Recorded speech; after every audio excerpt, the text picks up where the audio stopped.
Hello student, मैं दुर्गेश वर्मा आपको मेरे YouTube channel biology classes bye Durgesh sir में आपका स्वागत करता हूं। बच्चों, आज हम लोग क्लास 12th का जो लेसन हेल्थ एंड डिजीज़ है उसमें एक नया टॉपिक स्टडी करेंगे। इससे पहले मैंने अपने प्रीवियस वीडियो में आप लोग को इम्यूनिटी टॉपिक स्टार्ट किया है। इसमें मैंने इनेट इम्यूनिटी कंप्लीट कर दिया था। आज हम लोग एक्वायर्ड इम्यूनिटी को स्टडी करेंगे। इनेट इम्यूनिटी में मैंने आपको बताया था, आप लोग को याद होगा कि इनेट इम्यूनिटी बर्थ से होता है और यह नॉन स्पेसिफिक होता है। किसी पार्टिकुलर पैथोजन को ये किल करने के लिए नहीं होता है। ये हर प्रकार के जो भी पैथोजन हमारे बॉडी में एंट्री करते हैं उनसे हमारे बॉडी को प्रोटेक्ट करने का काम हमारा इनेट इम्यूनिटी करता है। ये आपको याद होगा। इनेट इम्यूनिटी में मैंने आपको बताया था 4 टाइप के बैरियर्स होते हैं जो वर्क करते हैं, जिसमें से सबसे पहला जो बैरियर था आपको याद होगा फिजिकल बैरियर था। सेकंड जो था वो आपका फिजियोलॉजिकल बैरियर था। थर्ड जो था वो आपका सेलुलर बैरियर था और लास्ट जो था वो था आपका साइटोकाइन बैरियर। ये आप सभी लोग को याद होगा क्योंकि मैंने ये सभी बातें बता दी। देखिए, साइटोकाइन बैरियर यहाँ पर दिया भी गया है। मैंने बताया भी था आप लोग को कि साइटोकाइन बैरियर जो होता है यह वायरस इन्फेक्टेड सेल द्वारा सिक्रीट प्रोटीन होता है जिसका नाम इंटरफेरॉन होता है। और यह इंटरफेरॉन जो होता है यह नॉन इन्फेक्टेड सेल को वायरल इन्फेक्शन से बचाने का काम करता है। ये सभी बातें मैंने आपको बता दी थी। मैं आशा करता हूँ कि आप लोगों ने मेरे वीडियो को देखा होगा और आप लोग को टॉपिक अच्छे से समझ में आ गया होगा। मैं इसी आशा के साथ आज नया वीडियो और नया टॉपिक लेकर आया हूँ। और इस वीडियो में मैं जो टॉपिक आपको बताने जा रहा हूँ वो है आपका एक्वायर्ड इम्यूनिटी। एक्वायर्ड इम्यूनिटी क्या होता है, चलिए उसको समझे। तो एक्वायर्ड इम्यूनिटी जो होता है on the other hand is pathogen specific. आप कल क्लियर ही हो गए होंगे। यह पैथोजन स्पेसिफिक होता है, मतलब ये पैथोजन के अकॉर्डिंग यह इम्यूनिटी वर्क करती है।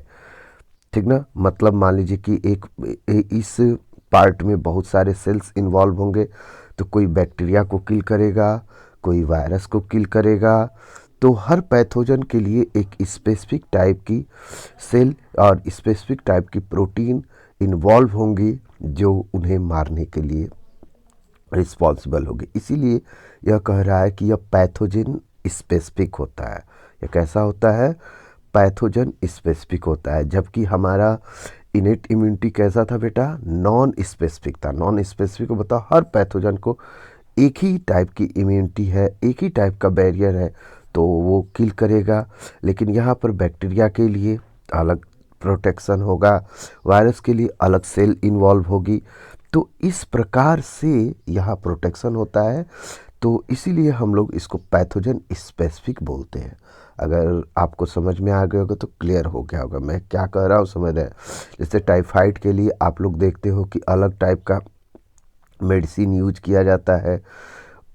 आपका निमोनिया हो जाए तो अलग टाइप का। उसी तरह इस एक्वायर्ड इम्यूनिटी के अंतर्गत जो भी एंटीबॉडीज बनते हैं, अलग अलग टाइप के एंटीजन के लिए अलग अलग टाइप के लिए अलग अलग टाइप के एंटीबॉडीज वर्क करते हैं। ये भी आप तैयार रखो बच्चों, ये अपने माइंड में, ठीक ना। तो चलिए, एक्वायर्ड इम्यूनिटी को पैथोजन स्पेसिफिक बोलते हैं, जबकि इनेट इम्यूनिटी को नॉन स्पेसिफिक बोलते हैं। ये तो आप लोग एकदम माइंड में सेट ही कर लीजिए, ठीक ना।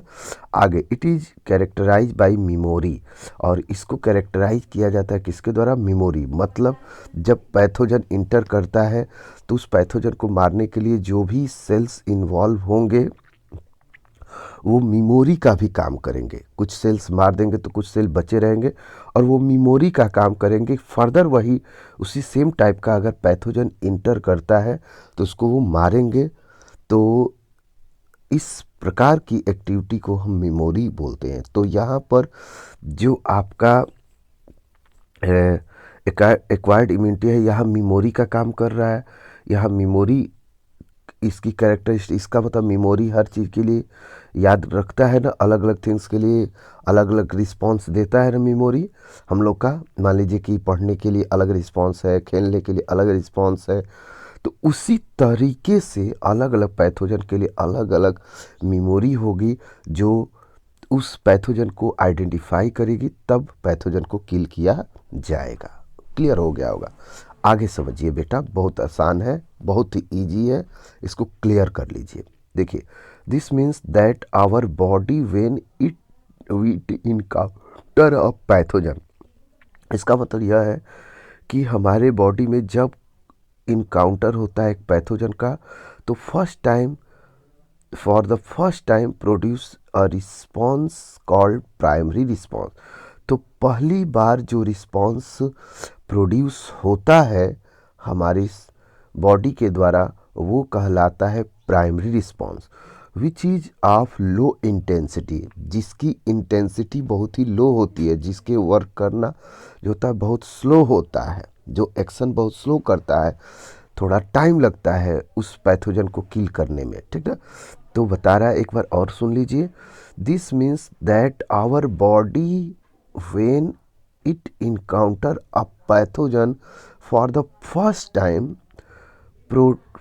प्रोड्यूस अ रिस्पॉन्स, एक रिस्पॉन्स को प्रोड्यूस करता है called primary response, which is of low intensity, जो लो इंटेंसिटी का होता है। ठीक ना, सब्सिक्वेंटली, परिणाम स्वरूप encounter with in same pathogen, देखिए बहुत अच्छी बात लिखी गई है, encounter with same pathogen elicit a highly intensified secondary और एनामेस्टिक रिस्पॉन्स। ठीक ना, तो क्या बता रहा है कि यही पैथोजन अगर दोबारा फिर अटैक करता है, तो उस टाइम जो इंटेंसिटी होगी वो हाई हो जाती है, और इस हाई इंटेंसिटी या हाई इंटेंसिटी के जो रिस्पॉन्स होते हैं उसको हम सेकेंडरी और एनामनेस्टिक रिस्पॉन्स बोलते हैं। ये आपके बोर्ड एग्जाम में आएगा, एकदम कंफर्म रखिएगा।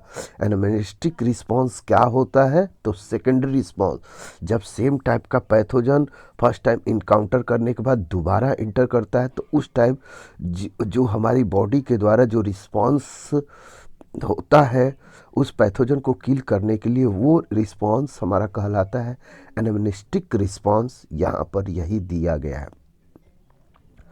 ठीक है, this is describe to fact that our body appears to have memory of first encounter. इसका मतलब यह है, यहाँ पर यही दर्शाया जा रहा है कि हमारी बॉडी जो होती है to have memory of the first encounter, तो हमारी बॉडी के अंदर मेमोरी जैसा स्टोर हो जाता है।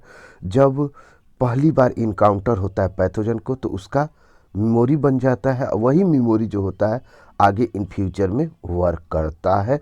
तो इस तरीके से आप लोग को क्लियर हो गया होगा।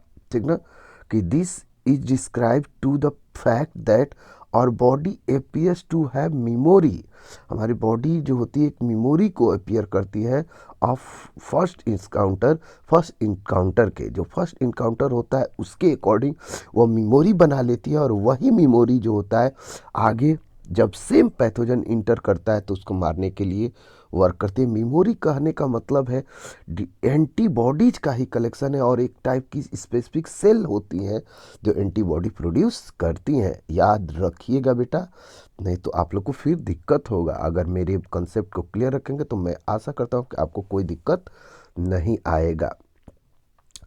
तो मैं यही आशा करते हुए आगे हम लोग जब इसको स्टडी करेंगे तो देखेंगे कि किस तरीके से इसमें और रिस्पॉन्स होते हैं, किस तरीके से एक्शन होता है। तो आज के लिए मैं बता दूं एक्वायर्ड इम्यूनिटी क्या होता है। तो एक्वायर्ड इम्यूनिटी जो होता है यह एक पैथोजन स्पेसिफिक इम्यूनिटी होता है, और यह कैरेक्टराइज होता है किसके द्वारा, मेमोरी के द्वारा। इसका मतलब हमारी बॉडी के अंदर जब फर्स्ट टाइम इनकाउंटर करता है कोई पैथोजन, तो उसके लिए जो रिस्पॉन्स होता है वो आपको बताया प्राइमरी रिस्पॉन्स, जिसकी इंटेंसिटी कम होती है, और जब सेकेंड टाइम यही इनकाउंटर करता है सेम पैथोजन तो उस टाइम इंटेंसिटी हाई हो जाती है, जिसे एनामनेस्टिक रिस्पॉन्स कहते हैं। ये तैयार रखिएगा, और यह दर्शा रहा है कि आपके बॉडी के अंदर मेमोरी बनता है, मेमोरी होती है जो फर्स्ट इनकाउंटर के टाइम बन जाती है, जो फ्यूचर में वर्क करती है। तो मैं इसी आशा के साथ कि आप इस कंसेप्ट को समझेंगे। कोई डाउट होगा तो मुझसे ज़रूर कमेंट करिएगा, मैं बताऊंगा। Okay, thank you.